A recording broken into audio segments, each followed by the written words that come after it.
अब जायज की अगर लिस्ट बनाई जाए और कुरान में लिखा जाए दूध पीना भी जायज है, शरबत पीना भी जायज है, पानी पीना भी जायज है, कोल्ड ड्रिंक पीना भी जायज है, कोको कोला पीना भी जायज है, पेप्सी पीना भी जायज है, थम्स अप पीना भी जायज है, नारियल पानी पीना भी जायज है, अनार का जूस पीना भी जायज है, अनानास पपैया मौसमी का जूस पीना भी जायज है।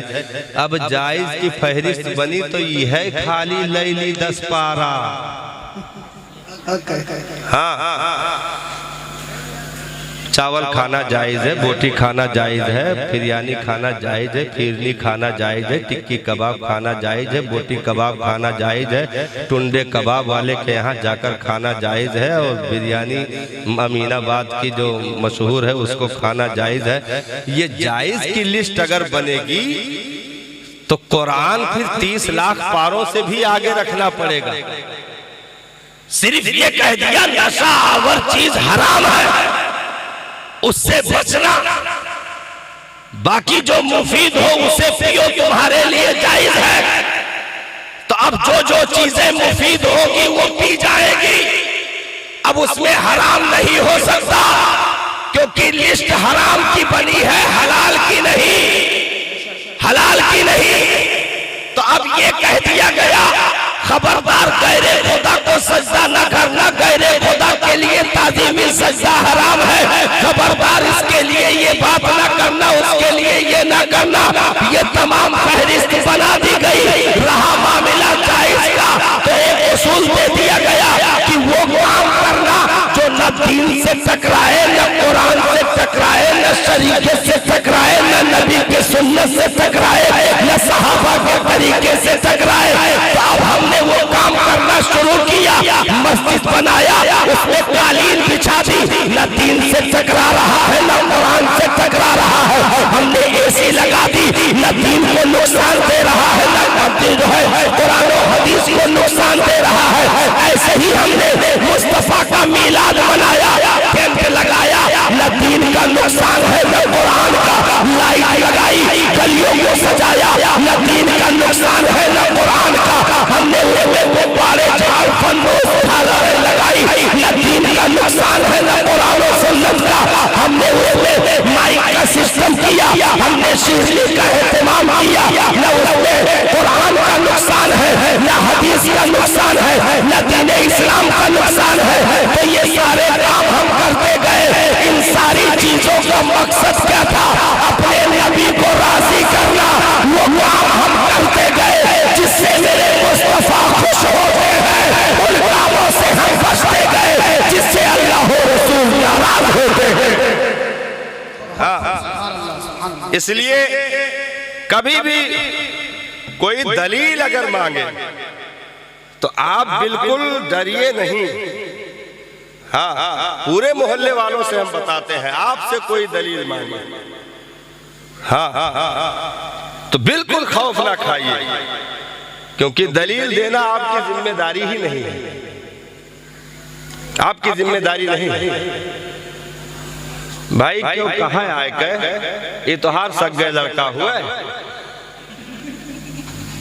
तब कहा कि हाँ हुआ तो काहे, तब कहा दलील दियो, तो दलील देवो की जूता सही बताओ। मैं तो हार सक गए लड़का हुआ, आज 10 साल हो गए, 15 साल के लड़का हो गए, तू दलील मांगे आया है, ये के मतलब तू हमारा लड़का समझते नहीं हो। तो पहले तो ये पहले लियो कि तू हमरे नस्ल में शक की हो, नस्ल में शक किया तुमने, दलील तुम दो कि मेरा बेटा नहीं है, तुम साबित करो। मैं दलील क्यों दूं? मेरे घर पैदा हुआ, मेरी बीवी के बतन से पैदा हुआ, मेरे आंखों के सामने पला बढ़ा, मैं दलील दूं? दलील तू दे कि मेरा बेटा नहीं है। ऐसे ही कोई आकर अगर फुटपाथ से उठकर ये कहे अपने नबी पर दलील दो, तो ये दलील नहीं दी जाएगी, बल्कि उसको दलील किया जाएगा।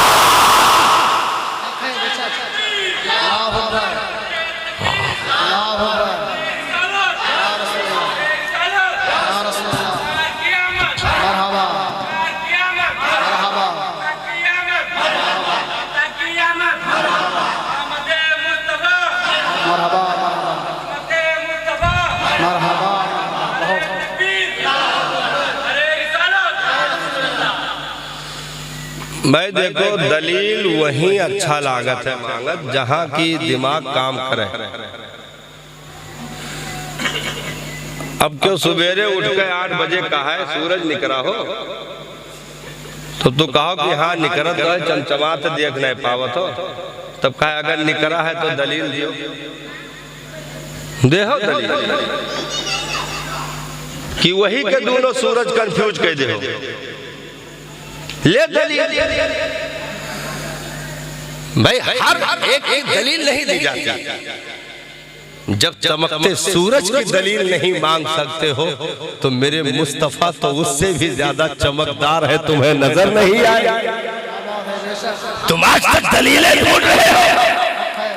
अरे दलीलें 14 सदियां गुजरने के बाद मांगने वालों, नबी दुनिया में नहीं आए।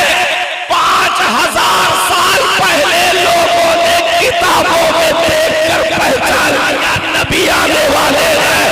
तौरात पढ़ा, नबी के आने की खबर सब समझ गए। इंजील पढ़ा, नबी के औसाफ को पढ़कर समझ गए। ज़बूर पढ़ा, नबी के औसाफ को पढ़कर समझ गए। आदम से लेकर के ईसा तक जितने नबी दुनिया में आए सबके दौर में मेरे मुस्तफा का जिक्र होता रहा। न आदम ने दलीलें दी, न हजरत शीश ने दलीलें मांगी, न हजरत ईसा ने दलीलें दी, न हजरत ईसा के चाहने वालों ने दलीलें मांगी, न हजरत मूसा ने दलीलें दी, न उनके चाहने वालों ने दलीलें मांगी। उस दौर में जबकि नबी अभी दुनिया में पैदा भी नहीं हुए थे, तब तो कोई दलील न मांग सका। अब तो नबी आ गए, अब किस बात की दलील?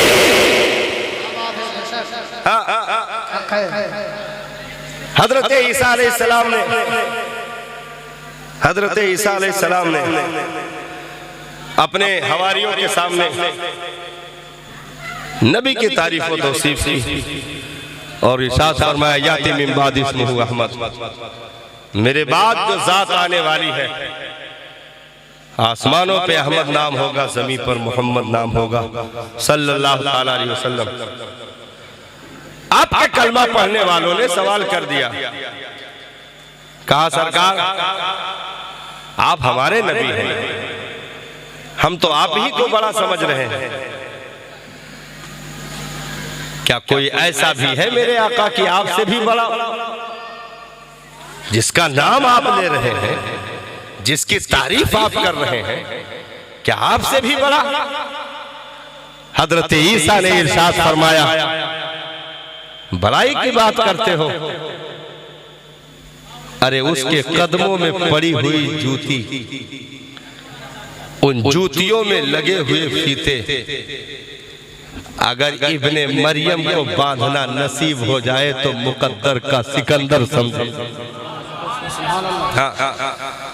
उस महबूब की जूतियां सीधा करना अगर ईसा को नसीब हो जाए तो मुकद्दर का सिकंदर समझे। कलमा पढ़ने वालों ने नहीं कहा हजरत ईसा से दलीलें दीजिए, जबकि नबी अभी 650 साल के बाद आने वाले। हजरत ईसा के आसमान पर तशरीफ ले जाने के तकरीबन 650 साल के बाद नबी दुनिया में तशरीफ लाए। उससे पहले जिक्र हो रहा, 650 साल पहले जिक्र हो रहा, नबी अभी पैदा नहीं हुए आमिना खातून के घर, लेकिन कलमा पढ़ने वालों ने हजरत ईसा के चाहने वालों ने दलीलें नहीं मांगी, नहीं दलीलें मांगी। क्यों? क्योंकि मेरा नबी अगर कह रहा है तो सच कह रहा है। हमने तो नबी के हर बात पर ईमान रखा है, हम उस पे दलीलें कैसे मांगेंगे? मेरे नबी का फरमाना बिल्कुल हक है, 100% दुरुस्त है। तो हजरत ईसा के चाहने वाले अगर उनकी बातें 100% दुरुस्त मानते हैं तो नबी का कलमा पढ़ने वालों, क्या तुम्हें अपने नबी की बातों पर भरोसा नहीं? हाँ, इतनी गैरतें मर गई हैं, अपने नबी की जात पर भरोसा नहीं है। आज तक नबी के जिंदगी के ताल्लुक से सवालात किए जाए कि मादअल्लाह नबी जिंदा है कि मर गए, मादअल्लाह है, आज तक सवालात चल रहे हैं। अंगूठा चूमा जाए कि ना चूमा जाए, आज तक सवाल चल रहे हैं। बैठकर सुना जाए कि खड़े होकर सुना जाए, आज तक सवाल चल रहे हैं। हमने कहा ऐसे सवालात ना खड़े करो, ईमान के कमजोरी की दलीलें हैं। हाँ, ईमान के कमजोरी की दलीलें हैं। ऐसे सवालात कलमा पढ़ने का दावा करने वाले की जबान से अच्छा नहीं लगता।